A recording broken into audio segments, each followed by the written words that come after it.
Male lead had a face that looked a lot like mine. Just to prove he was better than me, he deliberately got close to my childhood rival and tried to marry her before I could. But before he could even make a move, I had already delivered that childhood rival right to him overnight. Because on the day the male lead crossed into this world, I watched the whole thing happen from behind a tree. And by accident, I found out I could hear every conversation he had with his system. To figure out whether he came to this world for good or bad, I played along with his whole steal my woman script for 10 years. Now I'm over it, and I already know his real goal was just to win over my fiance. Just when I was packing my bags and getting ready to leave the country to avoid the male and female leads' messy drama, I got a nice surprise at their wedding. Congratulations, host. You and Lucy are officially married. The story ends perfectly, and now it's time for me to leave. Jack nodded slightly at the system. Okay, thank you. You gave me a second shot at life. I stood in the corner, listening to their conversation, and couldn't help laughing to myself. The system was actually leaving. And without it controlling the plot, who knew what would happen after the so-called happy ending? So I took out my phone, canceled the flight I had just booked, and then looked at the soon-to-be newlyweds with a less-than-innocent smile. Jack and Lucy's wedding was huge. There were over 100 camera angles, and they'd even brought in big influencers to live stream it. The second the stream started, the comments started flying. Who gets it? I'm so happy Jack and Lucy finally made it. That guy must be furious right now. Lucy and Jack really went through a lot to get here. My Jack finally found true love. If it weren't for that toxic guy, Lucy would have married my idol ages ago, but honestly, because of him, my idol finally realized how he really felt. The comments were either blessing the happy couple or trashing me. I read a few and lost interest. If this had been years ago, I definitely would have fought back in the comments. But after 10 years, I was already numb to all that hate. I stayed hidden in the corner, scanning the room, hoping the wedding would go off without a hitch. In the middle of all the excitement, the host finally stepped up. The second the words, "The wedding begins," were announced, I was even more nervous than the bride and groom. Jack stood on stage in a sharp suit, tall and straight, staring ahead with deep affection as Lucy walked toward him. Jack was a famous actor, the kind of nationwide heartthrob everyone online adored. So Lucy generously opened up 100 guest spots just for Jack's fans, and let them attend the ceremony in person.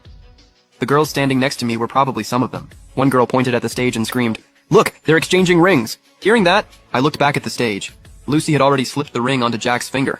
Now it was Jack's turn. Watching Jack move in slow motion, I practically stopped breathing. But just 1 second before he put the ring on Lucy's finger, he stopped. Then Jack looked straight in my direction. I knew right away that he'd spotted me. Honestly, I never expected him to let me off the hook on a day this important. Sure enough, the next second, Jack picked up the mic. "Thank you all for coming to my wedding with Lucy. But there's one more person I especially want to thank, and you all know him. You all know Lucy and I didn't get here easily. We went through a lot, and anyone who knows us knows exactly what I mean." I looked up and met Jack's malicious eyes. "Tom, I know you're not happy about this, but I still want to say this. True love isn't about who came first. You may have been by Lucy's side for a long time, but all she feels for you is family, not love. I hope someday you find someone who truly treats you well. And I also want to thank Lucy for always standing by me." The moment he said my name, I could feel all kinds of hostile eyes land on me. A few people had already started moving in, surrounding me in a circle like they were afraid I might ruin the ceremony. And that was exactly what Jack wanted. After dragging me out and putting me on display in front of everyone, Jack finally picked the ring back up and slipped it onto Lucy's finger. Only then did the weight in my chest finally ease. One of Jack's fangirls pointed at me through gritted teeth and warned, "Lucy and my idol are married now, you toxic man. If you dare try to ruin their relationship again, I swear I won't let you off." I gave an awkward smile and nodded. "Don't worry. I fully support them staying locked together forever." Then came a ding. A blue little robot suddenly floated in front of Jack. "Congratulations, host. You and Lucy are officially married. Your mission is complete. I have to leave now." Jack nodded. "Okay, thank you. The system gave me a new life." That was a voice only I could hear. Ever since the system first appeared 10 years ago, I'd been able to hear it. Jack was its host. From the system, I learned that I was the so-called toxic male supporting character. I tried to change my storyline, but it didn't matter. So if that was how it had to be, then I'd play my role properly, finish the plot, and wait for it to leave. And now that damn system was finally gone. From this point on, I could be the real toxic male supporting character. Before leaving the wedding, I locked eyes with Jack on stage and gave him a faint smile. "Your good days are finally over." The first thing I did when I got back home was throw out all my old stuff, call a moving company, and then send one last message to the person pinned at the top of my chat list. By the time I finished everything, it was already past midnight. For the last 10 years, I'd been playing the toxic male supporting role like it was my full-time job. If the male and female leads needed me to heat up their romance, then fine, I played the tool. But now the story was over. And without the plot controlling everything anymore, who knew what would happen next? Everything I'd handed over while playing that tool role, I was going to take back piece by piece. And first on that list was Lucy's current position. 3 days passed in a flash. The buzz around Lucy and Jack's wedding was still everywhere, and tons of people online were still talking about that so-called wedding of the century. Jack also used the wedding to break into overseas markets, and a lot more people got to see his post-wedding return visit. I went back too.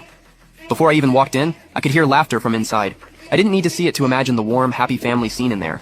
But today, I came to ruin that mood. The first one to notice me was Jack. "Tom, you're back. We were just talking about you. Since you're here, come eat with us." I nodded. Seeing everyone else look like they'd just eaten something disgusting instantly put me in a great mood. Even the air felt sweet. My father shot me a cold look. "Now that you're back, try getting along with your brother, and stop pulling all this nonsense. They're married now. If you interfere in their relationship, that makes you the side piece." I looked seriously at this man who was my biological father. It was hard to believe a parent could say something like that to his own child. Then again, I'd heard worse from him before. But now I didn't care anymore, and once you stop caring, it stops hurting. So I nodded. "Of course, I'd never knowingly go after someone who already has a family. I'm not that cheap." That line clearly hit David where it hurt, because his face turned ugly fast. Right then, the housekeeper announced that dinner was ready, which broke the tension. But the second I sat down, Jack spoke again. "Mom's used to sitting there. Since Tom likes that seat, Mom, why don't you switch to another one?" I gave Jack a half smile. Jack gave me one of his gentle smiles back. But only I knew how ugly that smile really was. Anna, my stepmother, just smiled like she didn't care. "If Tom likes it, then let him have it." Lucy looked at me with clear disapproval. "Tom, you still haven't changed." The second she said that, I slammed my hand down on the table. "This is my house. Who said I need anyone else's approval to eat in my own home? Eat if you want. If not, get out." That slap on the table shocked everyone in the dining room. No one had expected me to push back, especially not against Lucy. After all, everyone knew she was the woman I could never get over. Back then, I was rebellious, and Lucy was the only person I listened to. She loved flaunting that, so everyone had gotten used to assuming I would never fight back and never say no. But they seemed to have forgotten something. The old me had edges. Even after 10 years of acting like a simp, those edges never disappeared. I just buried them. And now that the system was gone, I was finally free.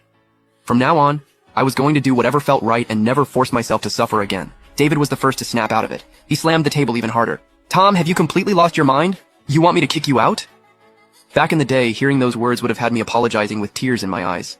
After all, the first trait of a toxic supporting character is being starved for love, especially a father's love. So whenever I thought I might get thrown out, I'd panic. Back when the plot still controlled me, that was exactly how David kept manipulating me over and over. But now there was no plot, and I just laughed. "Dad, you seem to have forgotten something. This villa is in Tom's name." Anna saw the situation going south and immediately jumped in. "Tom, don't joke around. The property certificate is locked up in the safe. Your dad can't handle jokes like that." David also seemed to come back to his senses. He kept slapping the table and cursing me as an ungrateful son. I sighed to myself. Fine. Friendly reminder ignored. Since nobody believed me, I stopped wasting my time. "Jiang Ma, bring out the food." Jiang Ma answered, "Right away, young master." David frowned the moment he heard that. "What do you mean, young master? Call him second young master." Jiang Ma ignored him and went straight to the kitchen. Her cooking was just as good as ever. But Jack's face had gone pale. Clearly that young master line got under his skin. After taking a bite, I looked at my father. "So what, Dad? Are you planning to put Jack on the family registry?" Jack was David and Anna's son, and he was 3 months older than me.